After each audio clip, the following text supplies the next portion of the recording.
पंजाबी प्यारिओ, इंसान जिस भी धरती ते जमदा है ਉਹਨੂੰ उस धरती नाल प्यार, उस जबान नाल प्रीत ते उस कल्चर नाल मुहब्बत विरासत विच मिलदी है। पंजाबी साडी माँ बोली है, यानी मदर टंग है। जदीद तहकीक मुजब जदों बच्चा 5 साल की उम्र तक पहुँचता है 3900 लफज ਉਹਦੇ ਹਾਫਜ਼ੇ ਵਿੱਚ माँ बोली ਦੇ ਹੁੰਦੇ ਨੇ। ਜਿਹੜਾ ਬੱਚਾ ਸ਼ੁਰੂ ਦੇ 3 ਸਾਲ ਆਪਣੀ ਮਾਂ ਬੋਲੀ ਬੋਲਦਾ ਹੈ ਉਹ ਬੱਚਾ ਦੂਜੀਆਂ ਜ਼ਬਾਨਾਂ ਵੀ ਛੇਤੀ ਸਿੱਖਦਾ ਹੈ।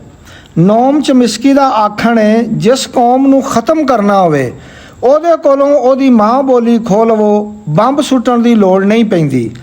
ਸਾਡੀ ਪੰਜਾਬੀ ਜ਼ਬਾਨ ਦੁਨੀਆ ਦੇ 195 ਮੁਲਕਾਂ ਵਿੱਚ ਬੋਲੀ ਜਾਣ ਵਾਲੀਆਂ ਜ਼ਬਾਨਾਂ ਵਿੱਚੋਂ 9ਵੇਂ ਨੰਬਰ ਦੀ ਵੱਡੀ ਜ਼ਬਾਨ ਹੈ। ਮੁਸਲਿਮ ਉਮਾ ਦੇ 57 ਮੁਲਕਾਂ ਵਿੱਚ ਬੋਲੀਆਂ ਜਾਣ ਵਾਲੀਆਂ ਜ਼ਬਾਨਾਂ ਵਿੱਚੋਂ 3 ਨੰਬਰ ਦੀ ਵੱਡੀ ਜ਼ਬਾਨ ਹੈ। ਇਸੇ ਤਰ੍ਹਾਂ ਏਸ਼ੀਆ ਦੀ ਵੀ 3ਜੀ ਵੱਡੀ ਜ਼ਬਾਨ ਹੈ। ਦੁਨੀਆ ਭਰ ਦੇ ਸਾਇੰਸਦਾਨ ਇਸ ਗੱਲ 'ਤੇ ਮੁਤਫਿਕ ਨੇ ਜੇ ਦੁਨੀਆ ਦੇ ਪਹਿਲੇ ਇਨਸਾਨ ਦੀ ਸ਼ਹਾਦਤ ਦਰਿਆਏ ਸਵਾਂ ਦੇ ਕਿਨਾਰੇ ਮਿਲਦੀ ਹੈ ਜੋ ਪੰਜਾਬ ਵਿੱਚ ਸ਼ਾਮਲ ਹੈ। ਇਸੇ ਤਰ੍ਹਾਂ ਹੜੱਪਾਈ ਤਹਿਜ਼ੀਬ ਵੀ ਸਭ ਤੋਂ ਕਦੀਮ ਤਹਿਜ਼ੀਬ ਹੈ ਜਿੱਥੇ ਇਨਸਾਨਾਂ ਲਿਖਣਾ ਪੜ੍ਹਨਾ ਸਿੱਖਿਆ ਤੇ ਪਹਿਲੀ ਅੱਖਰ ਪੱਟੀ ਵੀ ਹੜੱਪਾਈ ਤਹਿਜ਼ੀਬ ਨੇ ਦਿੱਤੀ। ਇੱਥੋਂ ਜ਼ਾਹਿਰ ਹੁੰਦਾ ਹੈ ਇਹਨਾਂ ਦੀ ਜ਼ਬਾਨ ਹੀ ਸਭ ਤੋਂ ਪੁਰਾਣੀ ਜ਼ਬਾਨ ਹੈ ਜੋ ਇਸੇ ਪੰਜਾਬੀ ਦਾ ਇੱਕ ਮੁਹਾਂਦਰਾ ਸੀ।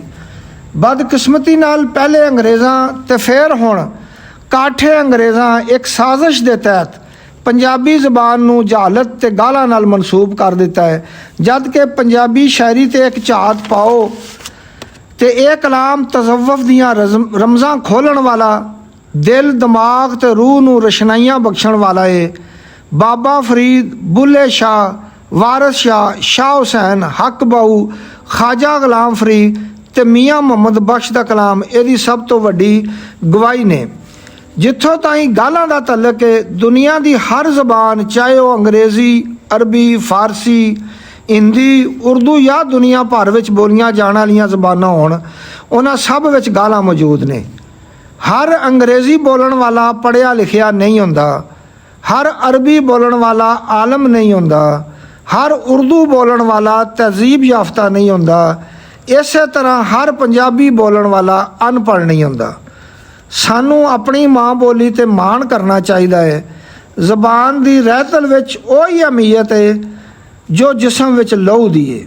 ਪਾਕਿਸਤਾਨ ਵਿੱਚ 60% ਤੋਂ ਜ਼ਿਆਦਾ ਲੋਕਾਂ ਦੀ ਜ਼ਬਾਨ ਪੰਜਾਬੀ ਹੈ। ਸਾਨੂੰ ਆਪਣੇ ਘਰਾਂ, ਦਫ਼ਤਰਾਂ, ਸਕੂਲਾਂ, ਅਦਾਲਤਾਂ ਤੇ ਇਕੱਠਾਂ ਵਿੱਚ ਪੰਜਾਬੀ ਬੜੇ ਮਾਣ ਨਾਲ ਬੋਲਣੀ ਚਾਹੀਦੀ ਹੈ। ਚੇਤੇ ਰਵੇ, ਜਿਹੜਾ ਬੰਦਾ ਆਪਣੀ ਬੋਲੀ ਤੋਂ ਦੂਰ ਹੋ ਜਾਵੇ ਉਹ ਬੰਦਾ ਆਪਣੇ ਲਿਬਾਸ, ਰਹਿਤਲ ਤੇ ਕਲਚਰ 'ਚੋਂ ਵੀ ਸ਼ਰਮਿੰਦਗੀ ਮਹਿਸੂਸ ਕਰਦਾ ਹੈ। ਇੱਕ ਵੇਲਾ ਆਉਂਦਾ ਹੈ ਜਦੋਂ ਮਜ਼ਹਬੀ ਰਸੂਮਾਤ ਦੀ ਅਦਾਇਗੀ ਤੋਂ ਵੀ ਸ਼ਰਮ ਮਹਿਸੂਸ ਕਰਨ ਲੱਗ ਪੈਂਦਾ ਹੈ। ਸਾਨੂੰ ਆਪਣੀ ਮਾਂ ਬੋਲੀ ਪੰਜਾਬੀ ਨਾਲ ਜੁੜੇ ਰਹਿਣਾ ਚਾਹੀਦਾ ਹੈ ਤਾਂ ਜੋ ਸਾਡੀ ਜ਼ਬਾਨ, ਕਲਚਰ ਤੇ ਮਜ਼ਹਬੀ ਰਵਾਇਤ ਜ਼ਿੰਦਾ ਰਹਿ ਸਕਣ। ਜੀਵੇ ਪੰਜਾਬ, ਸਦਾ ਜੀਵੇ।